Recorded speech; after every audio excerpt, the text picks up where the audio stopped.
केवल शरणागति की बात जबान से कह लेना अलग बात है। ऋषि अनन्यमाल में चरित्र आता है, गुरुदेव ने कहा संत सेवा से तुम्हें भगवान मिल जाएंगे। आरंभ की संत सेवा कैसे करें, पद्धति भी बता दी थी। संतों को साक्षात भगवान का स्वरूप मानो, जब आए उनका चरणामृत उतारो, प्रणाम करो, आरती पूजा करो, भोग प्रसाद जैसे भगवान को ऐसे उनको पवाओ, उनके प्रति भगवत भाव रखो। एक दिन संतों के स्वामी स्वयं आ जाएंगे। ऐसा ही वो करने लगे। किसी दुष्ट चित्त वाले ने देखा कि इनके घर में तो संत वेश में जाने से बड़ा सम्मान मिलता है, भेंट भी मिलती, खाने पीने को भी मिलता है। संत वेश बनाने में 5 मिनट लगते हैं, या तो मोड़ मुड़वा लो, तिलक लगा, 1 मिनट लगता है, मोड़ मुड़वाया, कपड़े बदल लो, संत बन गए आप। ये ऐसा भेष है कि बड़े बड़े पापात्मा भी इसमें छुप जाते हैं, दुराचारी भी छुप जाते हैं। इसीलिए फिर लोग कहते हैं संत ऐसे होते हैं। संत ऐसे नहीं, संतों को तो अभी समझा ही नहीं, तुमने जाना ही नहीं। प्राण त्याग देना सहज है, धर्म का त्याग नहीं करते संत जन जो संत होते हैं। ऊसर वर्षई तृण नहीं जामा, संत हृदय जिमि उपज न कामा।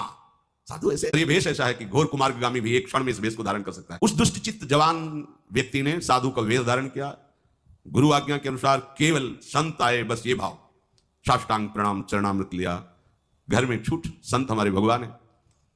अब उस संत तो है नहीं, उनकी तो दृष्टि है पार्थिव, एक अकेला लड़का, और जहां संत सेवा होती है वहां ईश्वरी की भरमार हो जाती है। पक्का ये ऐसा व्यापार है जिसमें कभी घाटा नहीं, मंगल ही मंगल है। जहां संत सेवा प्रारंभ हुई, ईश्वर वहां चरणों में लौटने लगता है, क्योंकि भगवान के दासों की सेवा भगवान को अधीन करने वाली होती है। जैसे किसी गर्भवती मां को अच्छे अच्छे पदार्थ पवाओ तो बालक को अपने आप पुष्टता प्राप्त होती है, ऐसे संतों के हृदय गर्भ में भगवान विराजमान है।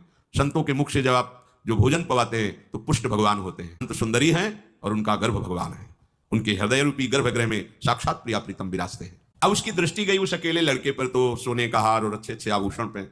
उसने सोचा अंदर चोरी करना तो बड़ा मुश्किल है, इस लड़के को ही मार देते हैं, आभूषण उतार करके यहां से निकल लेते हैं, क्योंकि साधु तो था नहीं, 2-4 दिन खूब खीर पुआ पाए। एक दिन देखा कि वो जो सेवा करने वाले थे वो किसी कार्य से बाहर गए। अब वो लड़के को बुलाया, तो ऐसे भक्त हृदय के पुत्र भी तो भक्त हृदय होंगे, बहुत सरल स्वभाव, अभी नाबालिग बच्चा, उसको क्या ज्ञान की कौन किस भाव से बुला रहा है। एकांत में ले जाकर के गला दबा दिया, उसको जान से मार दिया, उसके आभूषण से लिए बक्से में बंद कर दिया बच्चे को। निकला बाहर से, जब गांव के बाहर जा रहा था, उधर से भगत जी उनका जरूर कोई हमारी त्रुटि हो गई सेवा में महाराज, इसलिए आप एक बार आप पुनः घर पधारे, चलें और एक दिन और रुकें, अगर कोई हमसे गलती हो गई हो तो क्षमा करें, जरूर कोई सेवा में त्रुटि हो गई, हमारी पत्नी ने या किसी सेवक ने ऐसा कुछ, प्रभु मुझे क्षमा। उनके तो होश उड़े, क्योंकि वो हत्या करके आ रहे, वो साधु है ही नहीं, केवल वेश धारण किए। अब कुछ बोल नहीं पा रहे, वापस जाना ही पड़ा, क्योंकि भक्त में ऐसी सामर्थ्य होती है। उसकी श्रद्धा का तुम दुरुपयोग करो तो तुम अपने आप जलोगे, तुम्हें कोई बर्फ शीतल नहीं कर सकती है। ध्यान रखना, अगर सच्चे संतों की आज्ञा का उल्लंघन करोगे तो त्रिभुवन में कहीं भाग के चले जाओ, जलन से नहीं बच सकते, और यह जलन तुम्हारा नाश कर देगी। आए बैठे, महाराज क्या त्रुटि हो गई थी, आप क्यों जा रहे थे, रो पड़े हो। खूब संत का प्रभाव, उस भक्त की साधुता। उन्होंने कहा मैं संत नहीं हूं, मैं बहुत दुष्ट हूं, नीच हूं। उसका हृदय विकल हो गया, मैं कितना नीच और कितना बिल्कुल साधु नहीं हूं। अभी अभी वेश बनाया 2-4 दिन पहले, केवल खाने पीने के लिए, मैं बहुत नीच पापी हूं। भगवान मेरी परीक्षा मत लीजिए, आप मेरे भगवान हैं, संत हैं। नहीं हूं संत, तुम्हारे बच्चे को मार डाला देखो बक्से में, और ये सोना लेके भाग रहा। यह है साधुता का प्रभाव। उस भक्त का प्रभाव अपने आप उसको छुपाने नहीं दे रहा। मुझे दंड दीजिए, मैं बक्सा खोला, देखा बालक, उठा के बालक चरणों पे, भगवान परीक्षा मत लीजिए, मेरा बालक है ही नहीं, तो आपका है, मेरा क्या है, मैं तो केवल गुरु आज्ञा पर यहाँ सेवक रूप से रहता हूँ।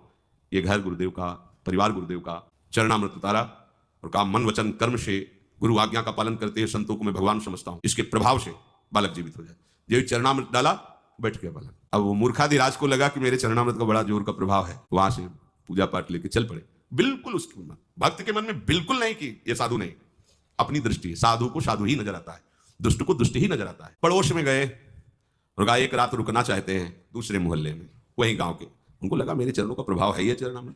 एक लड़के को मार डाला, दुष्ट स्वभाव, और क्या विचार करेगा, लगे डंडे थप्पड़। उन्होंने कहा तुम जानते नहीं हमारे चरणामृत का प्रभाव, अभी तुम्हारा बालक जी जाएगा। बड़े बुजुर्ग थे, बोले देख लो भाई, चरणामृत धोया गया, बालक का कुछ नहीं हुआ। अब तो और पिटाई शुरू होगा कि उन भगत जी को बुला के पूछ लो कि हमारे चरणामृत का क्या प्रभाव है। ये सूचना उनके पास, वो दौड़ के, ये भगवान है, परीक्षा ले रहे हैं। फिर वही संकल्प, मन वचन कर्म से संतों को मैं भगवान मानता हूँ, और इसके प्रभाव उनको समझा मेरे चरणामृत का प्रभाव नहीं, भक्त का प्रभाव। उसी दिन से वो भगवान का सच्चा संत बन गए। हमारी शरणागति में हमारी